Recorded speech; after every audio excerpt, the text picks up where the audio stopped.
Fakta yang sering dilupakan umat Islam adalah bahwa Muhammad lahir di Mekah, tumbuh besar di Mekah, lalu hijrah ke Madinah. Hampir seluruh kisah hidupnya berpusat di Jazirah Arab. Ia berperang di Arab, berdakwah di Arab, wafat pun di Arab. Juga tidak ada catatan sejarah, baik dari Islam sendiri maupun dari sumber luar, yang menyebut bahwa Muhammad pernah pergi ke Yerusalem. Tidak pernah ada ziarah, tidak pernah ada perjalanan, tidak pernah ada hubungan langsung dengan kota itu. Lalu muncul pertanyaan besar. Jika Muhammad tidak pernah ke Yerusalem, mengapa umat Islam bersikeras menyebut Yerusalem sebagai kota suci bagi mereka?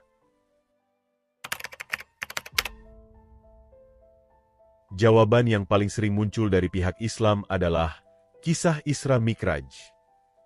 Tradisi Islam mengatakan, dalam perjalanan malam itu, Muhammad naik ke surga dari sebuah masjid yang disebut Al-Masjid Al-Aqsa, yang artinya masjid yang jauh. Awalnya, tidak ada keterangan jelas di mana masjid itu berada. Baru setelah beberapa abad kemudian, masjid itu mulai ditafsirkan oleh umat Islam dengan Yerusalem. Sehingga muncullah klaim bahwa Yerusalem adalah tempat suci bagi umat Islam. Namun disinilah persoalannya. Pertama, Al-Quran tidak pernah menyebut Yerusalem secara langsung. Kedua, Masjid Al-Aqsa yang sekarang menjadi simbol klaim Islam, belum ada pada masa Muhammad hidup. Yang ketiga, masjid itu baru dibangun beberapa dekade setelah Muhammad wafat oleh Khalifah Abdul Malik. Di sini ada pertanyaan yang sangat penting untuk direnungkan. Apakah benar Muhammad singgah di masjid yang belum dibangun? Apakah benar kisah Isra Mikraj benar-benar terjadi sejak awal di Yerusalem? Atau sebenarnya baru diarahkan ke Yerusalem belakangan ini, demi memperkuat klaim politik Islam akan Yerusalem?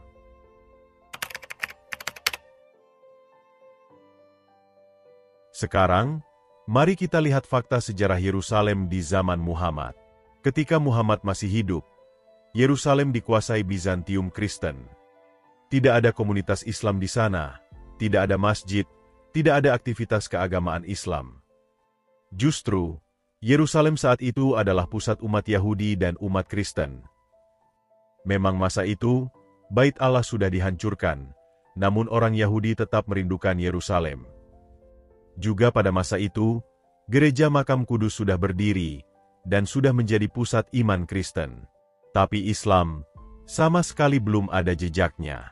Jadi sekali lagi, kalau Muhammad tidak pernah datang, dan Islam tidak punya ikatan awal dengan Yerusalem, mengapa kota ini diklaim sebagai milik Islam?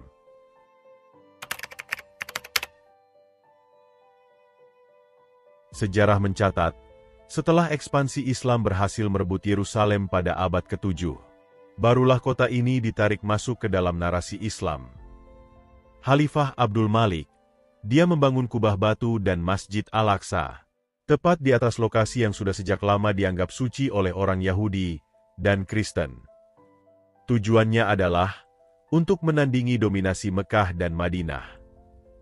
Selain itu, ada tujuan yang lain, yaitu untuk mengukuhkan klaim Islam atas tanah Yerusalem, yang memang sejak dulu identik dengan Yahudi dan Kristen, sekaligus memberi legitimasi religius atas kota yang baru ditaklukkan. Pertanyaannya sederhana namun tajam. Apakah Yerusalem benar-benar suci karena perintah Allah? Atau ini hanya kebutuhan politik penguasa saat itu? Sekarang, mari kita bandingkan. Alkitab menyebut kata Yerusalem lebih dari 800 kali.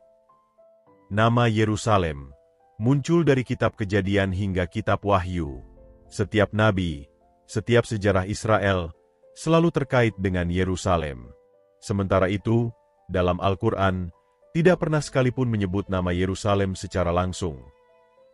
Jadi, menurut Anda, siapakah yang lebih mempunyai dasar yang kuat? Apakah bangsa Israel, yang sejak awal hidup, mati, berdoa, dan dibuang dengan hati yang selalu tertuju ke Yerusalem? Atau sebuah tradisi yang datang belakangan, yang bahkan tidak tercatat secara jelas dalam kitab sucinya sendiri? Sekali lagi, ada pertanyaan untuk direnungkan. Yang pertama, kalau Muhammad tidak pernah ke Yerusalem, mengapa umat Islam menjadikannya suci? Yang kedua, kalau Masjid Al-Aqsa belum ada ketika Muhammad hidup, bagaimana mungkin Isra Mikraj terjadi dari tempat itu? Yang ketiga, kalau Al-Quran tidak menyebut kata Yerusalem sama sekali, apa dasar klaim bahwa kota ini milik Islam? Jika tidak ada jawaban dengan fakta yang benar-benar otentik, bukankah justru hal ini menyingkap kenyataan yang selama ini tersembunyi dan ditutupi? Mari kita jujur sejenak. Yerusalem bukan sekedar batu, bukan sekedar bangunan, bukan sekedar tanah. Yerusalem adalah simbol janji Allah kepada Israel. Nabi-nabi Israel bernubuat di sana. Daud mendirikan kerajaannya di sana. Salomo membangun bait suci di sana. Yesus lahir, disalibkan dan bangkit di sana.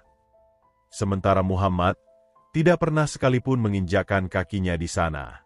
Pertanyaan lagi, apakah pantas sebuah agama mengklaim kota yang pendirinya sendiri tidak pernah datangi? Mengapa klaim ini berbahaya? Klaim Islam atas Yerusalem bukan hanya soal iman, tapi juga soal kekuasaan. Dengan mengklaim Yerusalem, Islam berusaha meneguhkan otoritasnya di atas warisan Yahudi dan Kristen. Ini bukan soal doa atau ibadah, tapi soal kontrol wilayah dan simbol kekuasaan. Penutup, Yerusalem adalah kota janji Allah kepada Israel. Fakta sejarah, arkeologi, dan kitab suci, semuanya menunjuk ke arah itu. Sedangkan klaim Islam datang belakangan, bukanlah fakta awal, melainkan narasi yang dibangun setelah penaklukan. Jadi, mari kita bertanya sekali lagi dengan jujur. Apakah Yerusalem itu kota janji Allah kepada Israel, atau milik umat Islam?